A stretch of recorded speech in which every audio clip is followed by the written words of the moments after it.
An African Crucible, the Cameroon Campaign and Colonial Ambition.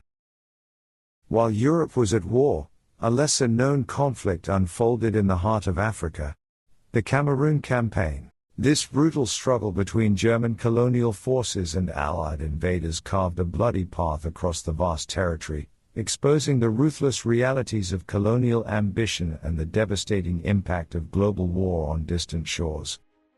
The stage for this epic clash was set in the sprawling colony of Cameroon, a German protectorate encompassing present-day Cameroon and parts of neighboring countries. Surrounded by French and British territories, Cameroon became a focal point for Allied ambitions to disrupt German colonial holdings and bolster their own imperial interests.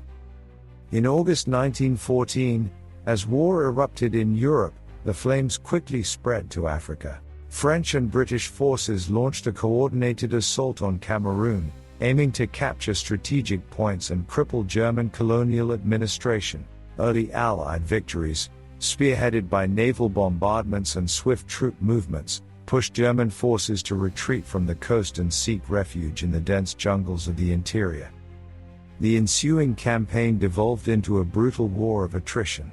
Allied forces, unfamiliar with the treacherous terrain and plagued by tropical diseases, struggled to dislodge the entrenched German defenders. Guerrilla tactics, expertly employed by German colonial troops led by the resourceful Lieutenant Colonel Paul von Lettow-Vorbeck, inflicted heavy casualties on the Allied invaders. Despite facing overwhelming odds, the German forces displayed remarkable resilience and tactical acumen. They leveraged their knowledge of the terrain to launch surprise attacks, disrupting Allied supply lines and communications. The harsh realities of the African environment, from scorching heat and torrential downpours to rampant diseases, claimed victims on both sides. The tide of the campaign gradually shifted in favor of the Allies as they poured more resources into the theater. The arrival of seasoned troops from South Africa and the capture of key inland towns slowly squeezed the remaining German forces. By early 1916, with their resources dwindling and facing encirclement, the German forces in Cameroon retreated into neighboring Spanish Guinea, effectively ending the campaign. The Cameroon Campaign, though a footnote in the grand narrative of the First World War, holds significant meaning. It exposes the brutal realities of colonial expansion and the willingness of European powers to wage war for territorial gain, even in far-flung corners of the globe. The conflict also highlights the resilience of African soldiers, both German colonial troops and those who fought for the Allied cause. The verdant jungles of Cameroon became a battleground, forever scarred by the conflict. The campaign serves as a stark reminder of the human cost of colonial ambition and the far-reaching consequences of global war. The echoes of this forgotten struggle continue to resonate in the history of Africa, a cautionary tale of the devastating impact of external conflicts on the lives and landscapes of distant lands.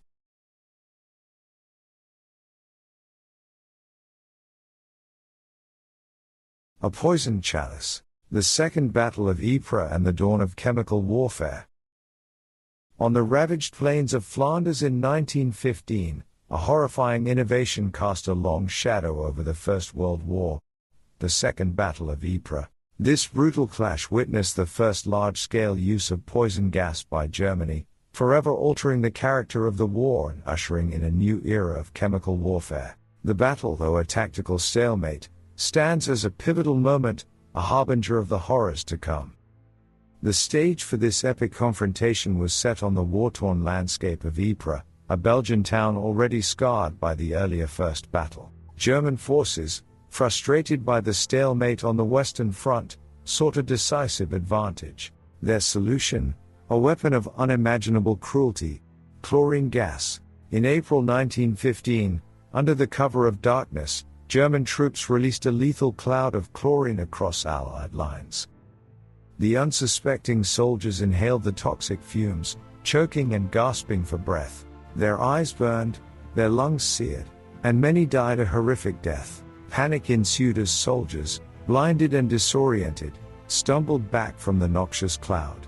The unprecedented attack ripped a gaping hole in the Allied line, threatening a German breakthrough. Despite the element of surprise and the devastating effects of the gas, the Allied line held. Canadian troops, rushed to plug the gap, displayed remarkable courage in the face of this terrifying new weapon. Improvised gas masks, fashioned from cloth soaked in urine, offered some protection, but the battle remained a desperate struggle for survival. The Second Battle of Ypres unfolded in a grim dance of adaptation and counter-adaptation. As the initial shock of the gas attack wore off, the Allied forces scrambled to develop countermeasures. Gas masks were hastily produced and distributed, and soldiers were trained in rudimentary decontamination procedures. The idyllic landscape of Flanders became a testing ground for chemical warfare, its once verdant fields pockmarked by artillery craters and choked with the lingering stench of chlorine. The Second Battle of Ypres, though ultimately a tactical stalemate with no significant territorial gains, stands as a turning point in the war. It marked the descent into a new level of barbarity, where scientific advancements were weaponized to inflict unimaginable suffering. The specter of chemical warfare cast a long shadow over the remaining years of the conflict, poisoning the very air soldiers breathed and raising haunting questions about the limits of human decency in the pursuit of victory. The legacy of the Second Battle of Ypres is a grim one. It serves as a stark reminder of the devastating consequences of scientific progress when unmoored from ethical considerations. The battle also highlights the enduring courage of soldiers forced to adapt to a horrifying new reality on the battlefield. The poisoned chalice of chemical warfare, unleashed on the battlefields of Ypres, continues to reverberate in history. It stands as a cautionary tale, urging us to strive for a future where scientific advancements are used for the betterment of humanity, not its destruction.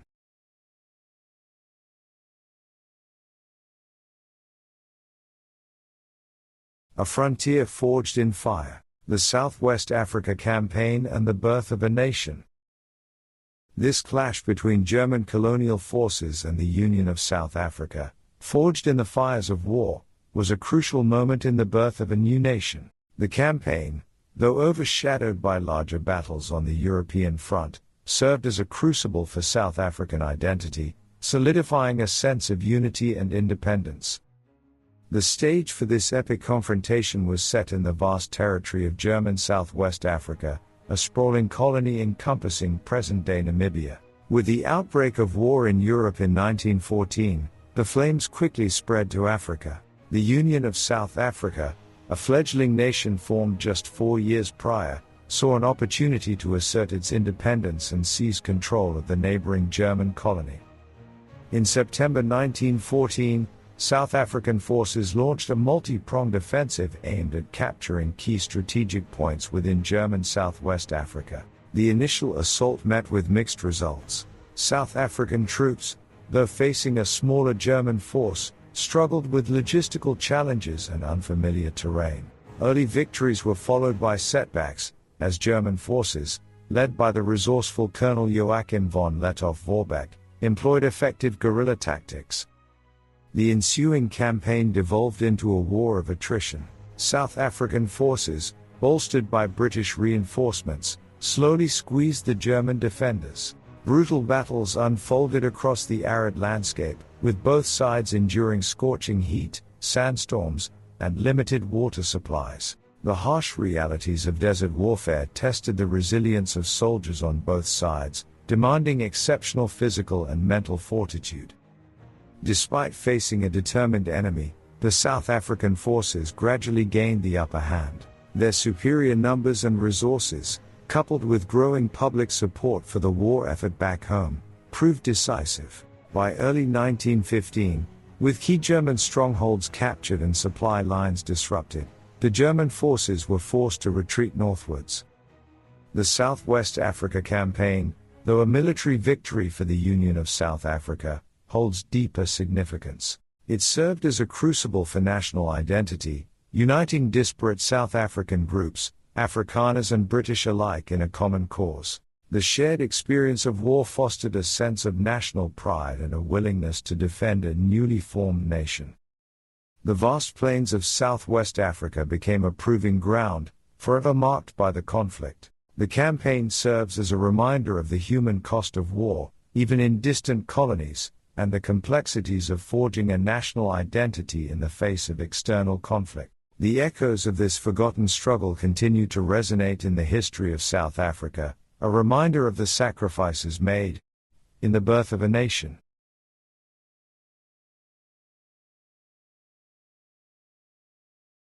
A maelstrom in the east, the Gorlice Tarnów offensive and the shifting tides of war. In the colossal dance of the First World War, a pivotal clash unfolded on the Eastern Front in 1915. The Gorlice Tarnów offensive, this Austro-German onslaught, a relentless assault against entrenched Russian positions, was a turning point in the war, shattering the stalemate on the Eastern Front and reshaping the strategic landscape. The offensive, though brutal and costly for both sides, marked a period of ascendancy for the Central Powers and foreshadowed further struggles for the beleaguered Russian Empire. The stage for this epic confrontation was set in the bloodied battlefields of Galicia, a region contested between Austria-Hungary and Russia since the war's outbreak. Following a grueling winter of trench warfare, the Austro-Hungarian forces, demoralized by earlier defeats, found themselves bolstered by a powerful ally, Germany. German military genius, coupled with innovative tactics and the introduction of heavy artillery and poison gas, promised to break the deadlock on the Eastern Front. In early May 1915, a storm of steel unleashed by Austro-German forces shattered the relative calm of the Eastern Front. A relentless bombardment pounded Russian lines, reducing once fortified positions to rubble. German gas attacks, a horrifying innovation, choked and blinded Russian soldiers, creating gaps in their defenses. Austro-Hungarian troops, emboldened by this devastating assault, surged forward, exploiting the weakened Russian lines. The ensuing battle unfolded in a desperate struggle for survival. Russian troops, overwhelmed by the ferocity of the attack, were forced to retreat in a chaotic scramble. Panic and exhaustion gripped the vast Russian army as they abandoned positions they had held for months. The Austro-German juggernaut rolled forward, capturing key towns and strategic points with alarming speed. Despite a valiant rearguard action by Russian forces and a desperate attempt to stabilize the front, the tide of the offensive remained firmly in Austro-German hands. By September 1915, after months of relentless pressure, the Russian army had been pushed back hundreds of kilometers, surrendering vast swathes of territory and suffering devastating losses. The Gorlice Tarnów offensive stands as a pivotal moment in the war. It exposed the limitations of the Russian army, highlighting deficiencies in leadership, outdated tactics, and a lack of modern weaponry. The crushing defeat had profound consequences. Internally, it fueled dissent and instability within the Russian Empire. Strategically, it allowed the Central Powers to shift resources to other fronts, ultimately contributing to the stalemate on the Western Front. The scarred landscape of Galicia became a canvas for the horrors of modern warfare. The Gorlice Tarnów offensive serves as a stark reminder of the devastating consequences of unchecked ambition and the relentless pursuit of territorial dominance. The echoes of this clash continue to resonate in history, a cautionary tale of the fragility of empires and the enduring cost of human conflict.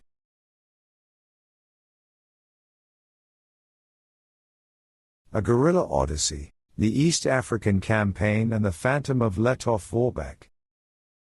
On the vast savannas of East Africa, a unique chapter unfolded in the grand narrative of the First World War, the East African Campaign. This unconventional war, a relentless game of cat and mouse between German and Allied forces led by the enigmatic Paul von Lettow-Vorbeck, is a saga of resilience, resourcefulness, and the blurring lines between conventional warfare and guerrilla insurgency. The stage for this epic drama was set in the sprawling colony of German East Africa, encompassing present-day Tanzania, Rwanda, and Burundi. With the outbreak of war in Europe in 1914, the flames quickly spread to Africa. British and Belgian forces, vastly outnumbering the German colonial troops, aimed to capture the strategically valuable territory and disrupt German communication lines. However, the campaign defied expectations. Letov Vorbeck, a charismatic and resourceful commander, refused to surrender his meager force. He adopted unconventional tactics, employing hit-and-run attacks, sabotage missions, and a masterful use of the treacherous terrain to his advantage. His Askari soldiers, colonial troops of African descent, proved adept at guerrilla warfare, striking fear and confusion amongst the Allied forces. The ensuing conflict unfolded in a relentless dance of pursuit and evasion.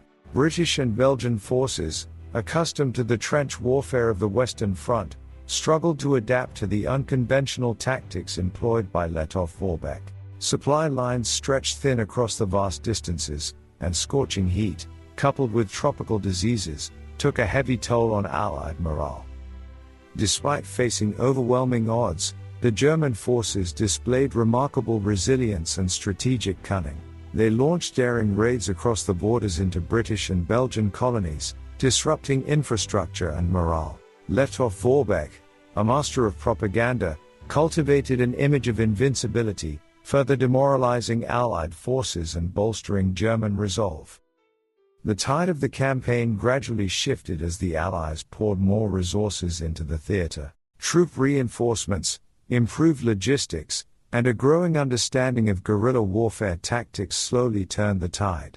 By 1917, with his options dwindling and facing encirclement, Letov Vorbeck led his remaining forces on a remarkable odyssey, a daring escape into Portuguese Mozambique.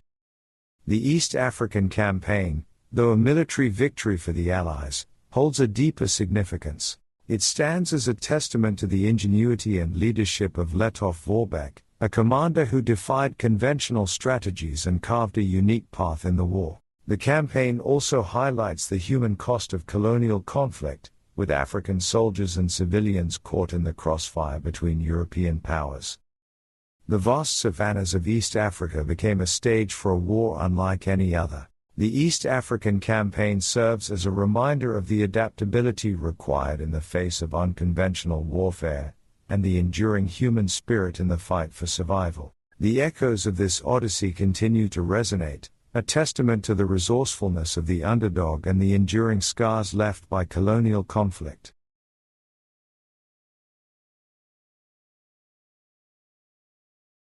Exodus in the East. The Great Retreat and the Unraveling of an Empire. In the colossal struggle of the First World War, a drama unfolded on the Eastern Front that mirrored the decline of empires, the Great Retreat of the Russian Imperial Army. This desperate withdrawal, a harrowing odyssey across vast swathes of territory, stands as a pivotal moment, exposing the cracks in the facade of imperial might and foreshadowing the tumultuous revolutions to come. The stage for this epic exodus was set on the vast plains of Eastern Europe, where the Russian army had initially clashed with German and Austro-Hungarian forces. Early successes for the Tsarist regime gave way to a grinding stalemate as the realities of modern warfare set in. Shortages of food, ammunition, and proper winter clothing began to cripple the Russian war effort. The turning point came in the summer of 1915 with the Gorlice Tarnów offensive. A relentless Austro-German assault, fueled by innovative tactics and heavy artillery, shattered the Russian lines. Panic and disarray gripped the vast Russian army as they were forced to abandon positions held for months. The retreat became a desperate scramble for survival, with soldiers abandoning equipment and struggling with exhaustion and dwindling supplies. The ensuing exodus unfolded in a chaotic ballet of desperation. German and Austro-Hungarian forces pursued relentlessly, exploiting the vulnerabilities of the retreating Russian army. Civilian populations caught in the crossfire fled their homes, adding to the human tide flooding eastward. The once proud imperial army, plagued by desertion and dwindling morale, was reduced to a shadow of its former self. The Great Retreat had profound consequences that extended far beyond the battlefield. News of the humiliating defeat sparked outrage and disillusionment within Russia. The Tsarist regime, already plagued by internal dissent, was exposed as incapable of leading the nation through the crucible of war. The seeds of revolution, sown in the fertile ground of discontent, began to germinate. The Great Retreat shattered the illusion of imperial invincibility and exposed the deep-seated problems plaguing the Tsarist regime. The vast, snow-covered plains became a canvas for the unraveling of an empire, a stark reminder of the consequences of unchecked ambition and military unpreparedness. The echoes of this epic exodus continue to resonate in history. It serves as a cautionary tale for empires built on shaky foundations, a reminder of the fragility of power in the face of popular discontent. The Great Retreat was a prelude to the tumultuous revolutions that would engulf Russia, a dramatic chapter yet to unfold in the grand narrative of the 20th century.